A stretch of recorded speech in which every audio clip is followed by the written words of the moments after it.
I can't get MX-5's out of my system. I've had 4 of them, my 4th one now. It's an NB Montana, which I've just restored after 5 years, put it back on the road. The one thing I want to say to these two, Tom and Bob here, is firstly, a thank you for giving myself, and I'm sure everybody else in this room, hundreds and hundreds and millions of miles of driving pleasure. Driving smiles, well, that's what we've had. So I think, first and foremost, just from the seat of my petrol head pants, a round of applause for these. And the other part of it, I've also got a slight complaint because Bob and Tom are also responsible for me being late on more than one occasion because I took the scenic route rather than the motorway. We all know about that one. So firstly, I'm sure most of us in the room know who our guests are, but firstly, I would like you to introduce yourselves and talk about what your roles are in the birth of this incredible car. Bob first. Okay, well, I let East Gator go first. I'm Bob Hall, evil twin brother of Jim Hall. That's right, I have a twin brother, he was scary. I was raised on an unbending line of British sports cars. My dad lived in Southern California, so they were really good for working on your skin cancer, which I don't have. And that's how I got hooked on sports cars. My dad was a petrol head like you couldn't believe. We'd go to any motor race within 500 miles of Los Angeles, as long as it had a right-hand turn in it, okay? So none of this oval stuff. Drag racing was drag racing because it was a drag to go to. And that's it. I ended up, in my life as a journalist, I met Mr. Yamamoto, who was head of R&D at Mazda at that time. For some reason, he and I hit it off. And it got to the point I visit Japan twice a year, and I had to go and make an appearance, command appearance in his. And he asked me once, what should we do after the first generation RX-7? I came up with this really stupid idea of a Mazda sports car, a little 2-seater, 4-cylinder. I did a sketch that was hideously bad. Okay, on the chalkboard, mind you, it shows another bit of concern or lack of concern about art. And then he ended up hiring me, and I went to work at the U.S. R&D Center as a journalist. I thought I'm going to be working in PR, and he said, well, you'll be working in design and planning. Okay, so I was hired on, and I don't want to be specific about this, on the 21st of October 1981. And I'm sitting at my desk, second or third week of January 82, working on the B series pickup truck. Now, that was exciting, I tell you. And I feel this on my shoulder, and I look up, and here's Mr. Yamamoto, who would make unannounced visits to offshore places. Hi boss, how are you? Well, what are you working on? B-series pickup truck. You should do a sports car project you did. And I had completely forgotten. I said, what? He says, on a chalkboard drawing. Oh, okay, fine. He says, don't worry, I'll talk to your boss. And my boss came out, the local boss, and he said, Bob-san, Yamamoto-san says you must work on the sports car. And we agreed, you can work on it as much as you want until 8:30 in the morning. And you can work on it as much as you want between noon and 1. And then you can work on it as much after 5:30. Next day I came in the office at 5 in the morning, and I started working. Not doing anything relating to design, just doing down a draft and maybe what it should be, where it should go, what it should be like. And I worked on that for a year. In late of 82, we hired Mark Jordan, a designer from Opel. And in 83, we hired Tom. And Tom will probably give some background, but I had known him from 1971, where he saw this blonde guy reading a Japanese magazine in LA. There was an issue he hadn't seen yet, which was a special one. And Tom came in, and we created this group of revolutionaries who decided this car would be done. And thankfully we were in Mazda and not in Toyota or Nissan, because they managed to get people with Yamamoto's guidance kind of programmed. At one point in time, my boss asked me to pick up all the Japanese visitors, guys from engineering, planning, design. And it got to the point one of them said, if Bob is going to pick you up at the airport, be prepared to hear a lot about sports cars. Yeah. So, Tom Matano, what was it like joining the Rebel Alliance? What was that like? The official versions and unofficial versions. No, I just have to say one thing. when I was about 4 or 5 years old, my grandpa had a Morris Oxford in Nagasaki City with a red leather, and I still remember it, and a crack of a leather. So I got a leather fetish, and I know I have to say carefully about that word, but that's what it is. So any car I own, if there are no leather option, I have to make it a leather seats because of that. So and then another thing, he owned a petrol station. And every morning I go to the station and open the garage door, the fume come out of the room is so fantastic. Heavenly. Yeah, so heavenly. I love that moment every day. And since then I got a petrol head for sure. So that's my background. I went to the engineering school first, but then I couldn't do one mathematics class to pass to graduate. So the dean says either you're going to try it again or leave the school. And I said, who's the teacher this time? It's the same guy that I failed twice before. He's a Japanese guy. Do the class in English. Write everything in English, speak everything. His pronunciation was so bad that as soon as he opened his mouth in the morning, I couldn't hear anything. So that's why I failed. And I wouldn't pass it again, so I left the school. And I wanted to be in a design field, so I switched the major and I applied for the school in the US. And that's how I came to the US and then met Bob. And then later on, I went to work for BMW. I wanted to learn how to design one design lasting 10 years rather than every year to have a little minor change of this and that. I was sick, tired of it. I was in GM and Holden in Australia. So that's why I went to BMW. And they're 20 below zero, and then dark in the morning and dark in the afternoon to come home to, which was quite different from living in California, sunny skies. In Australia. Yeah, same thing too, yeah, Melbourne too. Anyway, so, and I got one magical call from this guy. Bob says, you want to come back to Southern California? And I just said yes. I didn't think of anything about money or position or anything. I said yes. And he goes, okay, I'll talk to the system to get you in. I said, okay. And then next thing I got a call, said, well, you got to meet somebody from design division in Mazda, but we pitch you as the good designer, Japanese, but can't speak Japanese that well. And so I had the interview with funny foreign accents on my Japanese. That's what he instructed for me to do. I just couldn't do it. I had to say honestly. But the guy who interviewed me loves Jaguar D-Type, and I love Jaguar D-Type too. So he hit on really well, and we became a best friend of, he's the boss, but a best partner of the job and everything. So you joined. I want to ask Bob. I can tell you why I hired him. Okay, tell me why you hired him first. Because The force is strong in this world. yes, absolutely. He's a proper. You can feel it. They're both Jedi. You're a word guy. So how come you end up working in what is sort of a visual? Or did you use words to create the vision? I actually started wanting to go into design. And I was planning on it and everything, and then General Motors had a school for pre-university students for design, and I passed to get in with my portfolio. But I was a senior in high school, and I'm really getting ready for this, and I started drawing the same car over and over and over. I thought I've lost it. So I thought, okay. Oh, pardon. Actually, maybe I should walk away from the speakers. No, it's okay. I think it's just a little bit more projection. Maybe the microphone a wee bit higher on the lapel. There you I can put it on my nose. go. So I ended up saying no more design for me. I'm no good at it, and I signed up at UCLA for a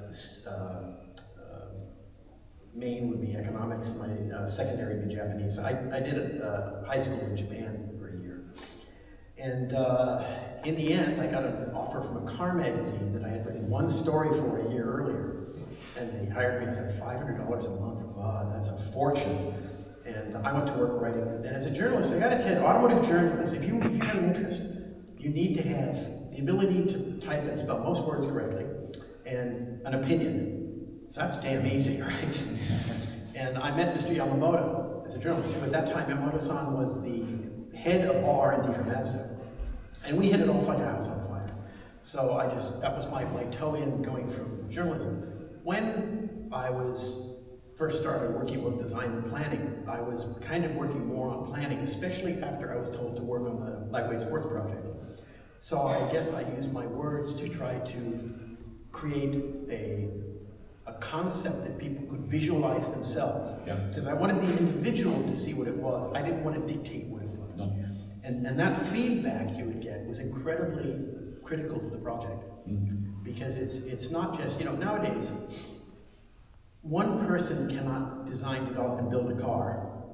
Well, unless you're Elon Musk and you decide to design the thing you did in 4th grade and you make it a truck.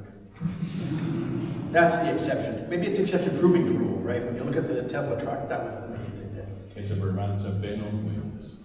It's bloody ghastly. But I don't want to be too fine a point on that. No, that's fine. But it's this team effort, and the secret with MX-5 was building the team. So I helped a little bit by getting Tom and Mark Jordan in there, and Yamamoto understood. So when it came time to actually do the project, we kind of worked beneath the surface of the production system to get this thing to a stage where we could show it to people and they would understand it, more than just words. And Tom was ultra critical in that, because he was the guy that pushed so much to be able to do a 3D model, clay model, in our studio. He had done one when he first came in. He got dropped in the MPV project, and he did a sketch program, and it was bloody brilliant. It was better than the MPV we built. And they did a full-scale model in foam. Imagine styrofoam that's finished so it looks like a car. But it had to be done outside. We didn't have the capability. And that car, even though they didn't like it, well, they didn't pick the design, they might have liked it.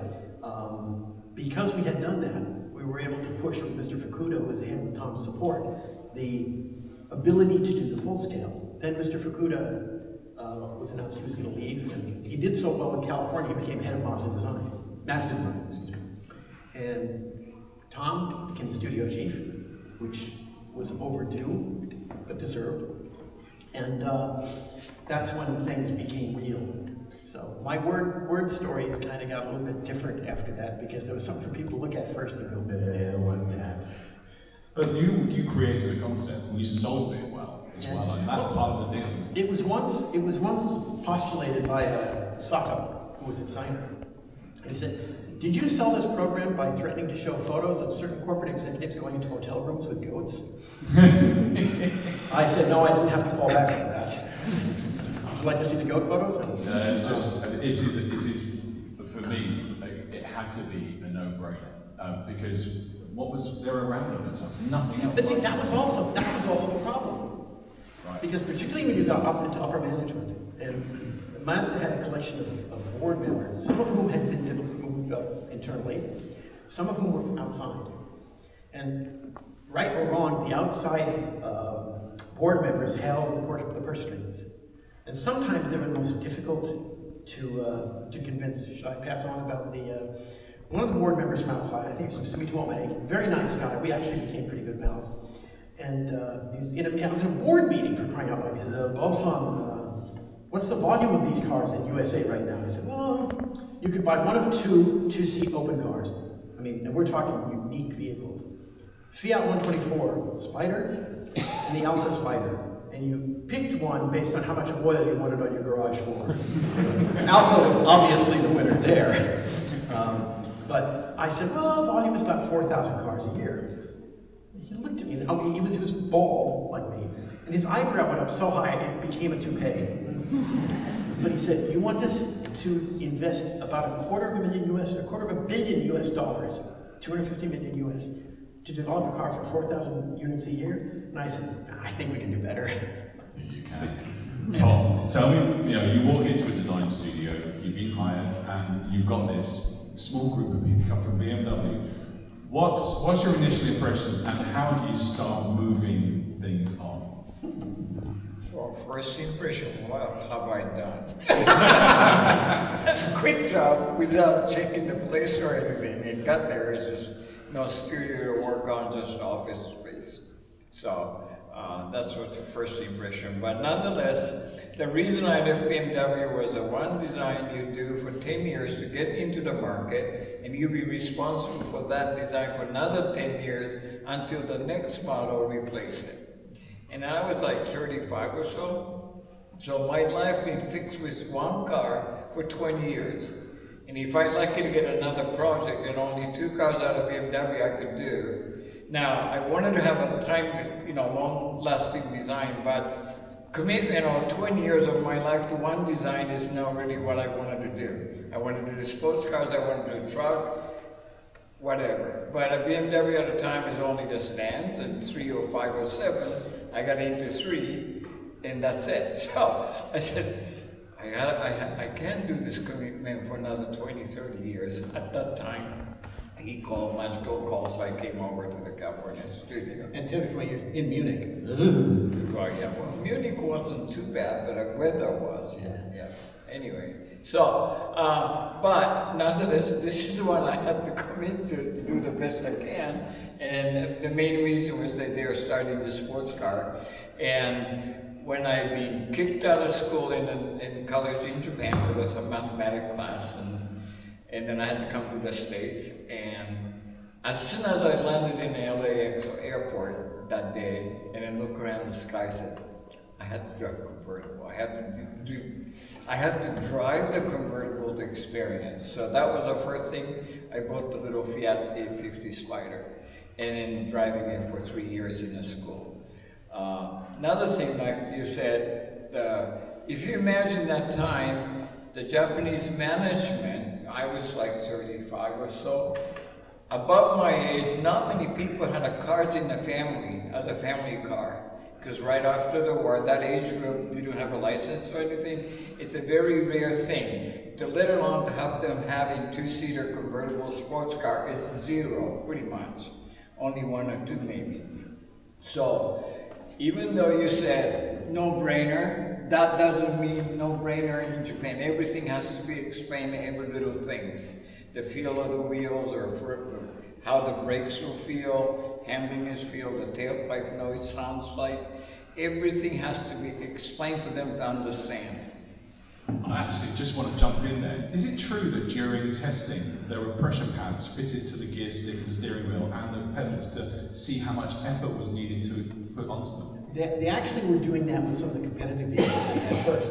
The Elan, the Spit, and that was done to get the feedback. Now, the program manager, Mr. Hirai, was really great because unlike a lot of the Japanese program managers, he was about ready to retire. He got this as his retirement gift because they figured, well, he's going to go. This lightweight sports, it was not very well supported in Japan at certain levels in engineering. Okay? And it was kind of, this is a going away present. And Hirai, the greatest thing about it was he knew what he didn't know. So he went and tried to find out things. So he did this, and nobody in Matson had ever done this. You want to put sensors there, why? And that's where his brilliance worked to take this concept, to take this, this sheet of paper, and take this hunk of clay, and turn it into a real car. Because if it weren't for somebody with Hirai's brilliance, or Yamamoto picking Hirai, or we'd still be at Mazda. Tom would be sketching stuff out. I'd be writing more vehicle concepts for something nobody wanted. But that attention to detail, because there isn't a single element of the MX-5 that isn't perfect, apart from rust prevention on the MB.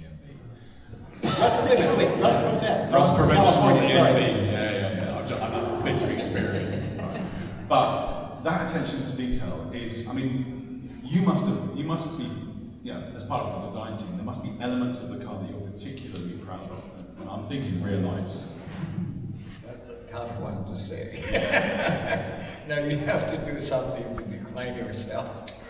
Now, particular part is the rear end of the cars are always proud of what we've done. I wanted to have Japanese cars, the Mazda to be identifiable amongst all the Japanese, to be different from any other.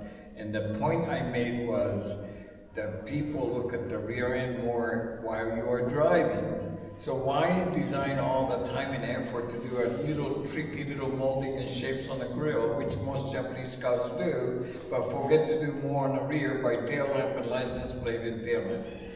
So I wanted to make the rear end to be something special that you would really remember by. And in the US, you park the cars nose in, so you see more rear end than before. Freeway and all, it's almost one-way street, you just look at the cars from behind. So I made the memorable rear end to be the Mazda brand identity to start off with. So the MX-5 was the first one to start with that, and then 1990 to 95, the series of cars we came up with, like FDR X7, the 929, all these cars are designed under that philosophy. And then to be rear end to be. So the one thing I thought was at the time, every car's got a very flat deck lid or boot lid at the time on any sedans at the time. Only the Rolls-Royce Silver Shadow had a little crown on the back of the trunk. And I thought, okay, if we could do a little bit more of a shape, which could be helping the aerodynamic anyway, that's a little bit of higher point of the spoiler. So functionally good, raise a little bit, that much of a trunk space could be gained as well, and to get the identity as well. So That's 20% in the case for Miata. so that's why we came up with that whole idea of that. And then that's, I think, is the most proud of. And the prototype came, they clinicked it in Japan, they had score high on the rear end, but the sports car nose wasn't score high in Japan. And they came to the States, a reversal. They love the rear end of the, well, they love the front end of the car in US, not the rear end. Because the rear end was a typical Japanese flat tail lamp, flat deck and everything. So we went back and said, we proposed this, why not put this back on? And then they already engineer everything, but then they found it out the tail lamp need somewhat like 1 inch or so was space to create the distance from the bulb center to the plastic so the plastic wouldn't melt with the heat. They needed that much of air volume. So I said, chance came in, no, if we ask the changes, it's difficult for them to change. They came to me and said, is there anything we can do to change this tail lamp to meet the clearance of the 1 inch? I said, okay, I know what you do. Yeah, I don't have to ask, I do them a favor, right? So I get another favor back another time. So I put the puff on the rear end to make sure that everything is all puffed, you know, same kind of flavor. Wherever you touch, your hands feel the hood, the fender, rear fender, the corner, the tail lamp, all feel the same way, so it's like part of the one body. So that's why. My response is a lot quicker because Tom's got more detailed knowledge than I do. But if you talk about what I like most about the car, and this applies to NA and B and C and D, I like just about everything above the tread of the tires. Yeah, and so do we. Tom, my favourite detail on the car is very light, and it was also the favourite detail of the New York Museum of Modern Art because they put one on display as an exhibit. How did that feel? Well, the funny thing was that I saw this quote on a fashion store, the men's fashion store have a quote about this tail lamp. If 1,000 years ago somebody walked on, found this little jewel in the sand, you dig it out and it felt like special. And he described it, that's like a Miata tail lamp would be. And that's how his recommendation got into the museum. His name is, can't remember now, but he's a British designer, very leading industrial designer here. Lovegrove. Ross Lovegrove, you may have heard of it. He's one of the top industry designers. Nonetheless, he was the one promoting that tail lamp to be in MoMA. Well, they're fantastic. Now let's move the story on a bit. You've got your Rebel Alliance in California, and you were asked to put forward your design to go up against the Hiroshima design team and the Tokyo design team. Tell us a bit about that process, Bob. What was it all about? Okay, the project now has been given a go-ahead for development. Originally, it was this underground thing that we had at a certain level of management, the ability and the budget to do, but had not yet gone full face to corporate management to say, we're actually going to build this. And Yamamoto brought it up, and we had first a sketch clinic. And the sketch clinic, we supplied the two-seat front-engine rear-drive roadster. The head office in Hiroshima did a front-drive two-seat coupe that, for lack of a better description, imagine a notchback CRX, okay? And Tokyo, which had an even less advanced studio than we had, they're working on an office building in Tokyo across the street from the Imperial Palace. They did a mid-engine thing. We all use the same power plant, but the layouts are different. And at the end of the sketch program, we came in last place. And the guy who's in charge of the program felt sorry for us. And we had just managed to get this facility to build a clay model, full-scale model done.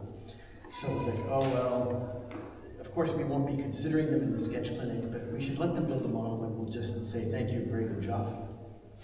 So the model was built, and Tom and his guys must have worked 28 hours a day, okay?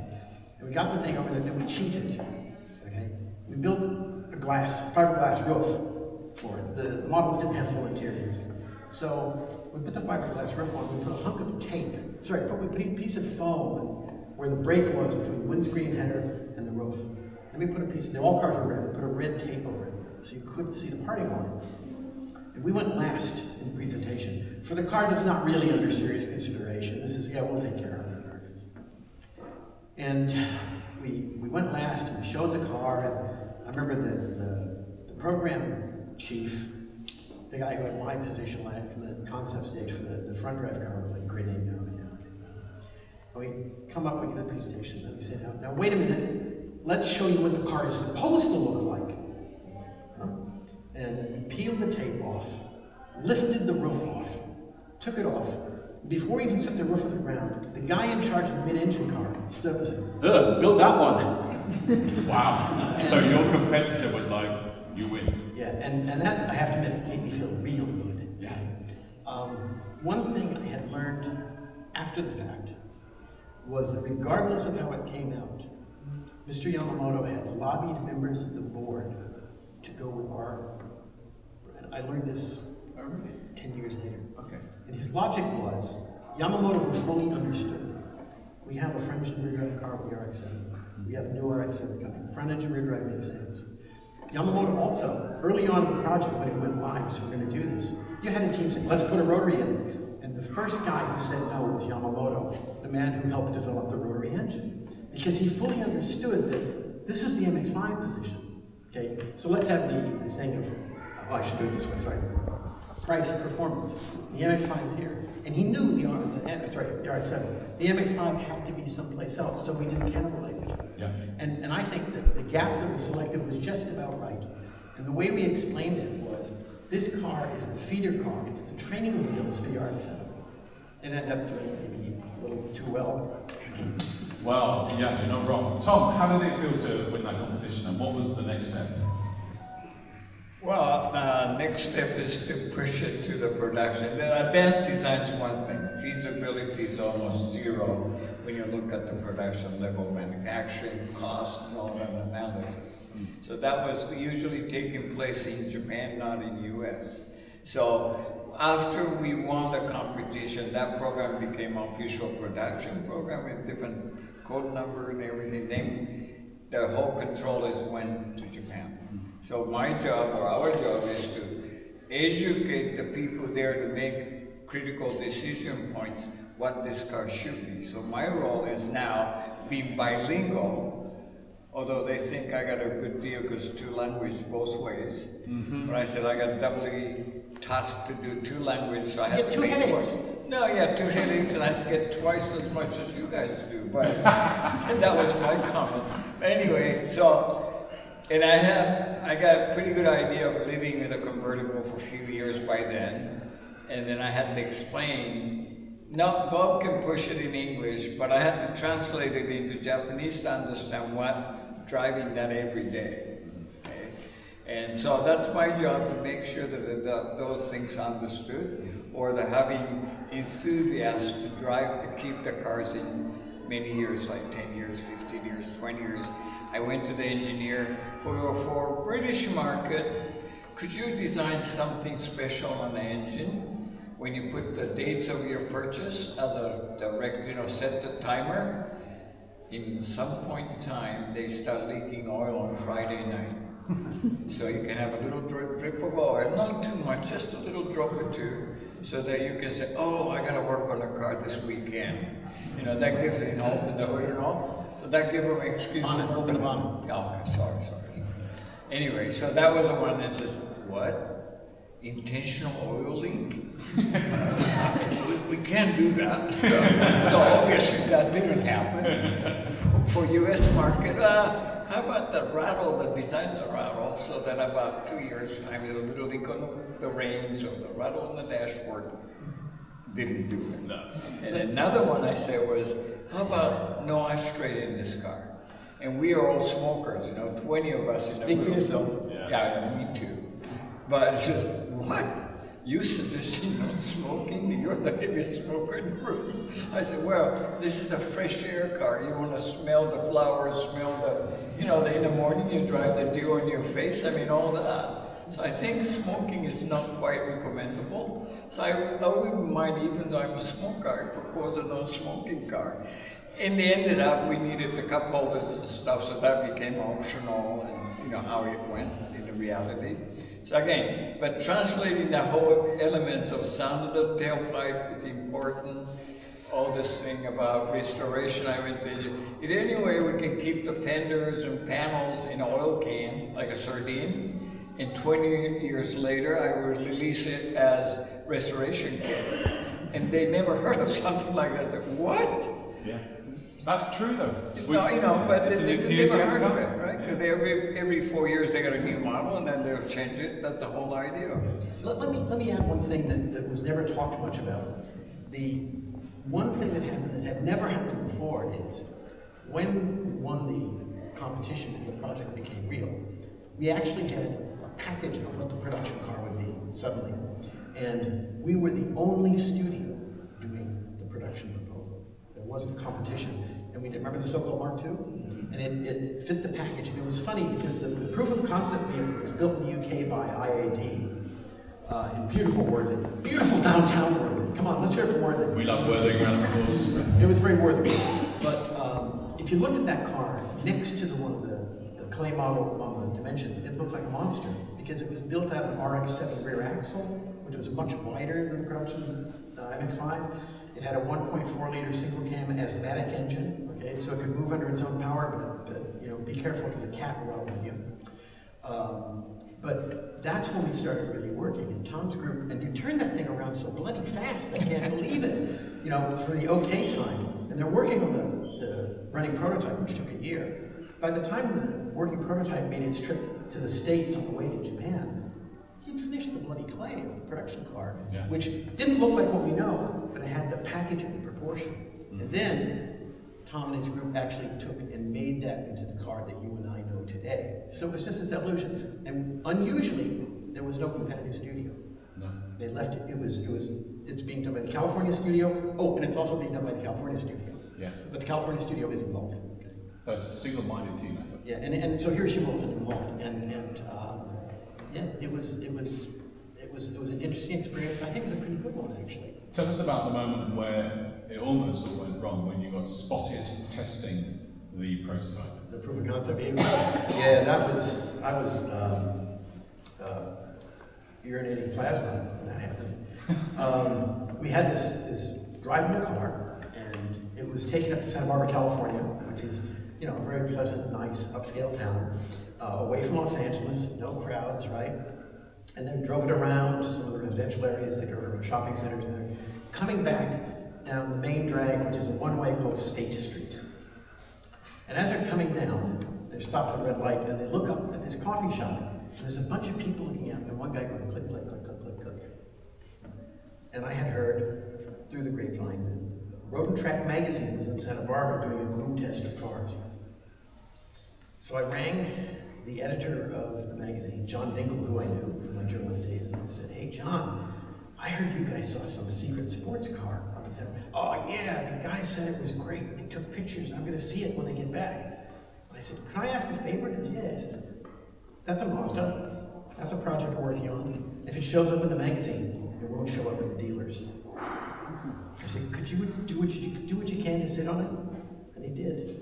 Yeah. Never ran. Well, this is the funny thing, isn't it? The number of times where coincidences or history or background have come into play and made this thing happen.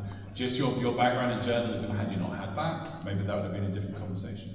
Yeah, anything you work on, any project, any relationship, there is a factor of this random chance generator, and it's always running. And every once in a while, you hit 4 stars and things work out. Somebody hit 3 stars and they work. But we were real lucky with this car because at some of these critical points, purely by chance.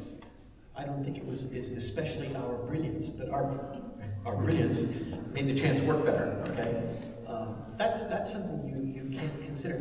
If a car, in the case of the MX-5, we had 3 vehicles we were competing with from a production setup date because Mazda had limited resources, and they had developed a Japanese, what they call K car, micro mini, 550cc under Japanese regulations, had to sit in the box.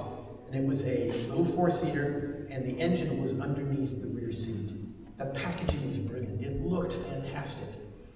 And we were going against that. We were going against the MPV project that Tom had started.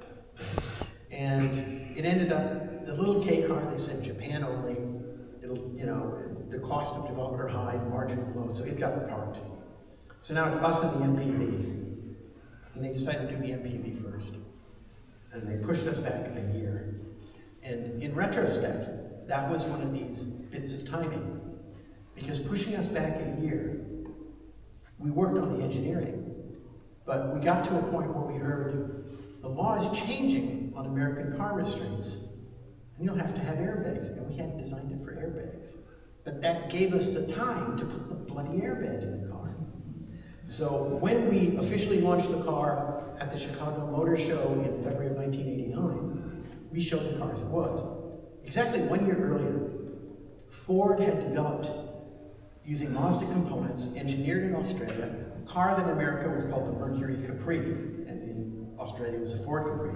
And it was basically a 323 hatchback that was made into a 2+2 convertible. Okay. All the body was new. It was not especially good looking. It did look as though it was designed by somebody who had a triangle, a straight edge. They didn't have any Elon French. Musk. Yeah, maybe it was Musk, who can say? But we had no curves on it. And the Americans decided to let the Australians engineer, and Ford's Australian engineering group was actually bloody brilliant, but they never informed them about airbags. So the car's shown, and they're going to launch it, and it doesn't have an airbag, and they can't sell it. So they launched actually about a year after us, even though it was shown a year before. Wow. And that was nice, because the appearance of this car had people thinking, convertible small car, convertible small car. So in a way, they kind of rolled the red carpet out, and then they stayed off of it. Yeah. So we said, jump on that. It meant you owned the market. It was just timing. Yeah. The other one I love is the same car launched at the same time, at the same show, was the Honda NSX. We won! Yeah. Tom, the phenomenal success of the MX-5 from the get-go, straight out of the box, and the design of the car is the immediate thing which draws the purchaser in. How does that make you feel as a motoring artist, I'll call you? Well, so much so that I even get the company discount for the year and a half. Nobody did. Nobody did. None of us did. We refused to pay the premium for $5,000 more. If you went to a dealer. Yeah. We couldn't even buy I it. refused to get this. So I agreed to pay sticker price, and dealer put my name on the waiting list at least. But that's how it happened. So the success of the car is great, but I had to wait 3 years or so to get the discount eventually. U.S. dealers, the car was retailed for $18,888 base. They had 3 trim levels, and it went up to about $17,000. U.S. dealers were getting $5,000 over the manufacturer's suggested price. Okay, we never expected that, and actually I didn't care for it. There was one dealer in Southern California, not Orange County, but in a place called Monrovia, and they would sell it to you at the sticker price, which were on a waiting list. And the waiting list was kept up to date, and it was all across the windows in front. They had like 1,800 people. Yeah, But then you'd move up and they'd show it was. no, the crazy time is a house in Beverly Hills gonna be sold with a 2 Miatas in the garage. That or the other one was a TV was having an interview with this lady coming out of the dealership. I said, I understand you bought this car today. And this lady says, yes, I just dreamed about it, saw it on TV, I came here, I bought the car. And then the guy says, how come you're sitting on a passenger seat? Oh, I didn't know that was a stick shift. So he didn't know how to drive, but I went and bought the car. And then he says, this young man's gonna teach me how to drive. That was the news, okay? So that was on TV news. And a year, 6 months later, I went to visit Michigan because I work with the Ford a lot. And I saw my friend said, so I understand that you guys worked on this car. I said, yeah, let's go to the dealer. So we went, and they were, my friends are looking at that. The one MX-5's is sold. And the couple came out, young couple with a mother came out, and they go straight to this car and start to drive off. So my friend went and says, did you buy this car? I said, yeah, we are from Ohio. They look everywhere to find a car available to get off. In Michigan, they had only one available, so they drove all the way to Michigan, like 5-6 hour drive to get this car. And then she doesn't know how to drive a stick shift again. And then mother came so that she can drive this family car that they drove to Michigan. Now she's gonna drive the MX-5, learning how to drive 6 hours back. So I was telling my friend the whole story about the news, and then real thing happening in front of their eyes, so that was really crazy. I mean, the MX-5 is a car with soul. It's a car that, yeah, and you design that into it, but there's something else around that.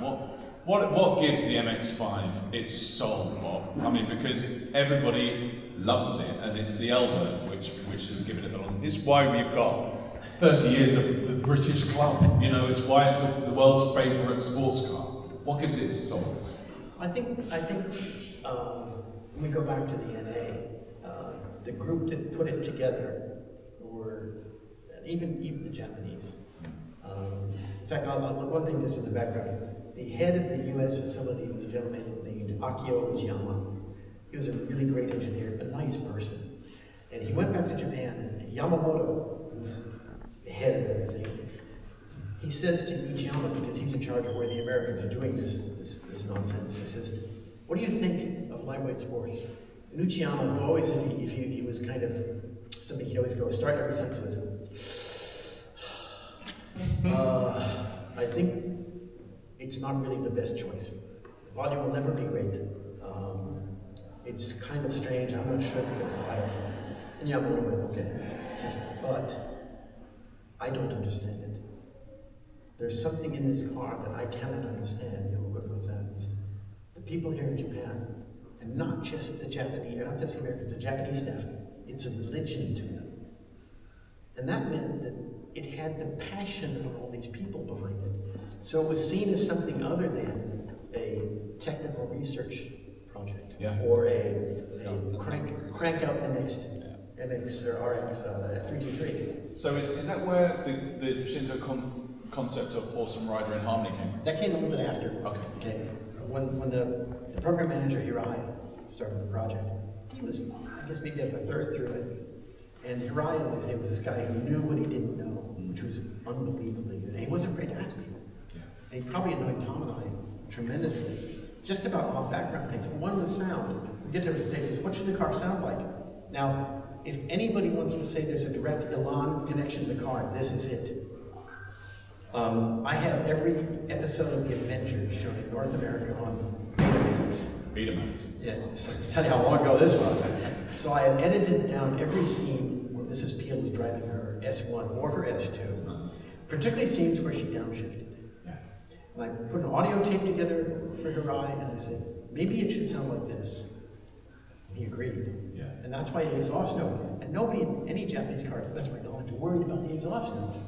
And he did. He engineered it. Yeah, and that's the idea of these people who understood it was more, okay? And by setting that as the standard, The other project managers understood. They actually had an example to look at. For Harai and the first development team, it was an experiment. Okay, they were the test subjects, and thank God they passed. Okay.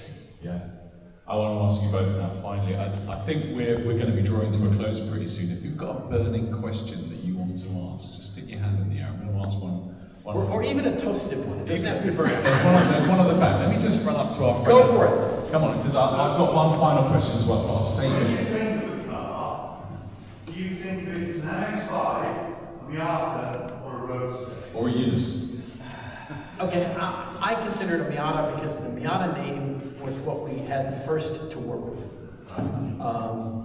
But if you look at the U.S., has anybody here got a Miata badge? In the same writing as Roadster, it says Miata, then below it says Mazda MX-5.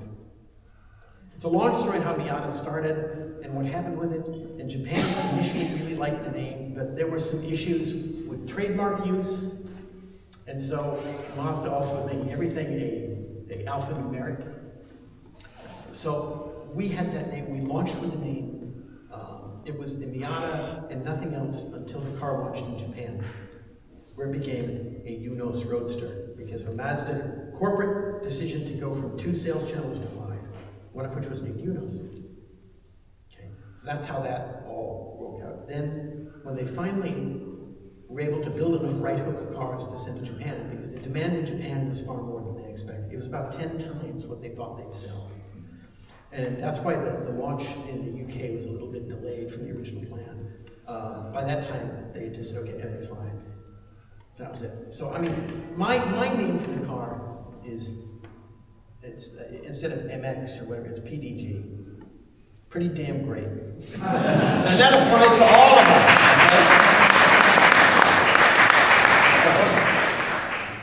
us. Okay, do you any more questions? Yeah, there's another. Yeah, I knew there would be. You know. You opened the valve. So firstly, what's your name? What's your question? My name's Aaron. Where do you see the future of the MX-5 in regards to powertrains, etc.? Good question. Still PDG. Yeah. And FTD. No. Fun to drive. Yeah, no, anything to be, no matter what power they're gonna be, still be lightweight and good handling is a key factor of the Roadster and MX-5. So, could be the pure electric, not gonna happen because the battery is too heavy. It wouldn't be a nimble, lightweight sports car, in my mind. So I would see that would be a no-brainer to say they're not gonna do the full electric. And electric is not really final answer. My answer is the satellite captures all the solar energy up there in the sky, sending the wave of beam to each car, like cell phone tower, propel your cell phone. So this energy beam goes to each car. The car doesn't have that heavy battery that's enough to run it. And that's my ultimate goal of a zero emission car. Technology is not there, but I think it will happen one day. Because that's the most efficient way of doing things. Before that would be a hydrogen is the next step. But beyond that would be the pure, like source from solar, but no battery in the car. If I can jump in with an opinion, which may be different from Tom's, Yeah. I can see what it would be an electric MX-5. Battery technology is changing unbelievably rapidly right now. And I can put a battery in a car that will have almost 2 times the power and will weigh 30% less. And this the reason, one reason is there are millions of companies, hundreds of companies doing battery research. Okay? And I can see a situation where it works in the car because you can take battery and you can fill the center tunnel. So your weight balance could be absolutely dead nuts perfect, both in the X and the Y axis. I think it's doable. And I think it's likely to happen because of the speed of battery technology improvement and motor improvement. So I'm one of these guys who thinks technology moves, but it moves in unpredictable directions. However, the more people you have working in one area of technology, the faster the advances will come there. Hydrogen is one of these things, and the reason Toyota jumped so much to hydrogen, they had a bunch of engineers at Toyota who had never set foot out of the engineering lab. And hydrogen, on paper, is the perfect fuel. until you worry about one thing, infrastructure. And Toyota assumed if they had the car, the infrastructure would be built. Didn't happen. Didn't happen. And Toyota wasn't going to build the infrastructure. So there's a real bad chicken and egg situation with here. Vehicles of hydrogen now, starting to see them in California in fleets. And fleets that have the single point of departure where they can have the fuel. But one of the reasons it's so hard to work away from petrol is the infrastructure is there. You know, you can go out for a walking trip at a petrol station, or go to an island or Sainsbury to a petrol station. It's fascinating. We could talk all day. That's a very good question, thank you. We could talk all day, all night, but we have to bring this to a close. Just one more thing from the top. As a petrol head, I can't sustain the idea of an EV as a full propellant factor for the roadster. No, but a slight hint of a smell of a tailpipe. I need to keep it. You know, Chanel and those colognes can be going to Tesla. It's fine. You know, you could have, oh, my car with Tesla smell. But me, the sports car, I know I'm old school, but I still want to have a slight hint of a little petrol smell. Well, then maybe as a compromise, I'll just say hybrid in that case. No. Ladies and gentlemen, please, I think the word genius is overused. Not in this case. Please put your hands together for Bob Hall and Tom Matano.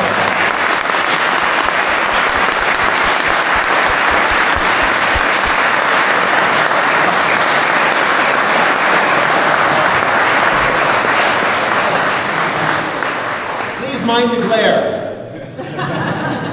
I hope you enjoy the rest of the day.